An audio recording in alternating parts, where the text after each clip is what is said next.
बहुत पुरानी बात है। एक घने जंगल में एक भेड़िया परिवार रहता था। उस परिवार में बहुत सारे शैतान बच्चे रहते थे। उन बच्चों की देख रेख एक बूढ़ा भेड़िया करता था, जो उस परिवार का मुखिया था। वो बूढ़ा भेड़िया बच्चों को बहुत प्यार करता था। बच्चे भी उसको बहुत प्यार करते। रात के समय में बच्चे उसके पास बैठकर नई नई कहानियां सुना करते थे।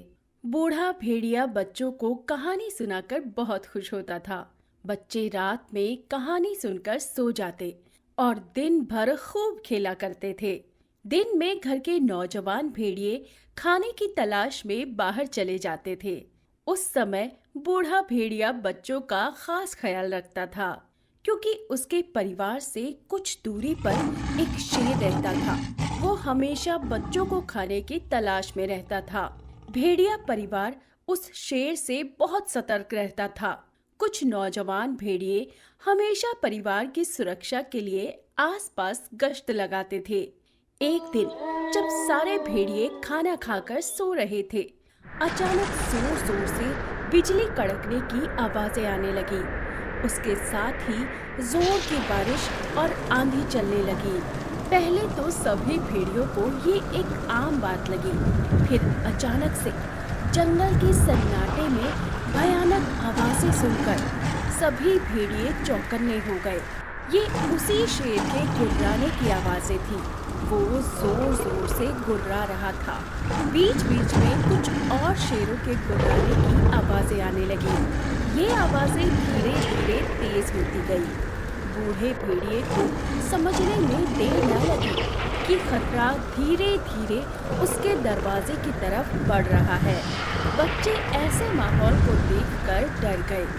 बूढ़े भेड़िए ने कहा, सुनो, हमें पीछे के दरवाजे से भागकर पास ही मने खंडहर में भाग जाना चाहिए, जहां हमारे रिश्तेदार रहते हैं।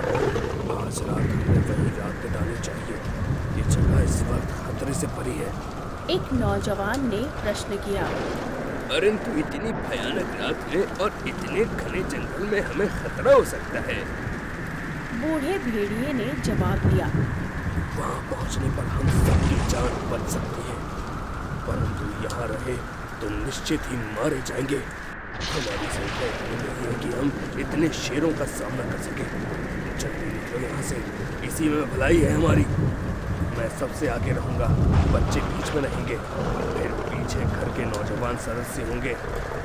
तुरंत ही बूढ़े भेड़िए के प्लान पर सब वहां से निकल लिए। सबसे आगे बूढ़ा भेड़िया पूरे दल का नेतृत्व कर रहा था। बच्चे डरे सहमे भाग रहे थे। नौजवान भेड़िए पीछे से सारे दल पर नजर रखे हुए थे। कुछ भेड़िए बार बार पीछे देखकर आने वाले खतरे से सावधान हो रहे थे, लेकिन आगे मुसीबत कम नहीं होने वाली थी। बारिश के कारण खंडहर और उनके बीच पड़ने वाली नदी में पानी भर गया था, जिसके कारण भेड़िए नदी पार नहीं कर सकते थे। अब उनके लिए हर तरफ खतरा था। घर जाते तो वहाँ शेरों का, वहीं रुकते तो अन्य शिकारी जानवरों का, आगे जाते तो नदी का। अब बेचारे करते भी तो क्या। बीच बीच में बिजली का चमकना और बादलों की गर्जना किसी डरावनी फिल्म की तरह लग रही थी। तभी एक भेड़िए ने सुझाव दिया, हम उस पेड़ पर चढ़ जाएं तो उसकी शाखाएं नदी के उस पार निकलती हैं। हम उन शाखाओं से कूदकर नदी के उस पार जा सकते हैं। नहीं, अभी हवाएं बहुत तेज हैं, पेड़ पर चढ़ना मुश्किल है। हम हिलती हुई शाखाओं से नीचे गिर सकते हैं।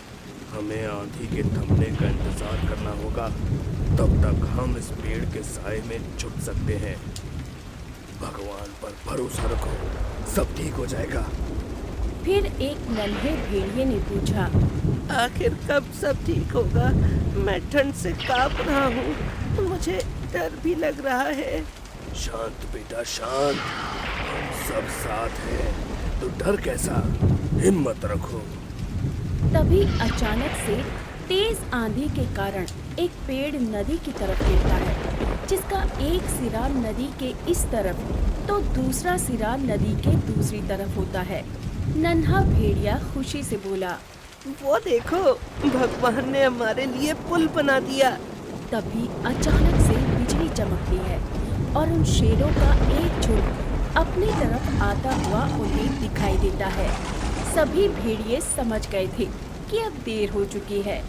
आज की रात हमारी आखिरी रात है। भेड़ियों का अंत बस कुछ देर में ही होने वाला था। तभी बूढ़े भेड़िए ने बच्चों से कहा, तुम लोग पीछे झाड़ियों में छिप जाओ और नौजवान भेड़ियों, तुम मेरे साथ आ जाओ।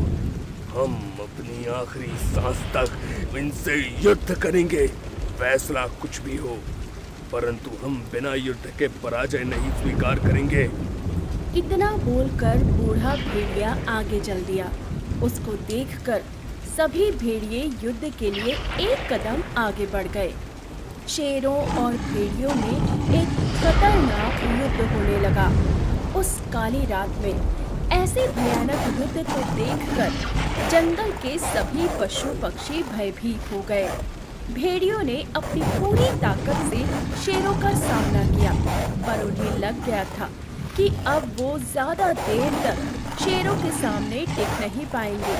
तभी अचानक चमत्कार हो गया। भेड़ियों का एक बड़ा झुंड और आ गया और वो शेरों का सामना करने लगा।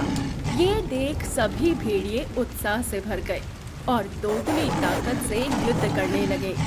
वो शेरों को तब तक दौड़ाते रहे जब तक शेर उनकी सरहद से दूर नहीं चले गए।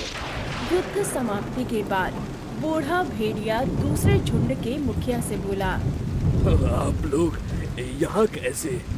दूसरे झुंड के मुखिया ने बताया, हम लोग सो रहे थे, पेड़ के गिरने की आवाज से नींद खुल गई। फिर हम सोने ही वाले थे कि हमें शेरों की आवाज सुनाई देने लगी। हमने बाहर आकर जब देखा तो आप लोग मुसीबत में थे। फिर हम उसी पेड़ के सहारे नदी पार कर यहाँ आए। बच्चे भी अपने नाना नानी, मामा मामी और भाइयों को देखकर खुश हो गए। अब उनका डर भी भाग गया। तभी भेड़िए नाना ने कहा, चलो चलो यहाँ से जल्दी, सब लोग यहाँ से चलो। सब भी गए हो, चलो खंडहर में चलकर बात करते हैं। वहाँ मैंने आग भी जलवाई है। फिर सारे भेड़िए खंडहर में जाकर आराम से बातें करते हैं और सुबह अपने घर चले जाते हैं। अब उनको किसी शेर का डर नहीं रहा, क्योंकि सभी शेर वहां से भाग चुके थे। अब जंगल के उस हिस्से में भेड़िए अकेले अपने परिवार के साथ रहने लगे। इसलिए हमें कभी भी संकट के समय अपना धैर्य नहीं खोना चाहिए और परिस्थितियों का सामना करना चाहिए।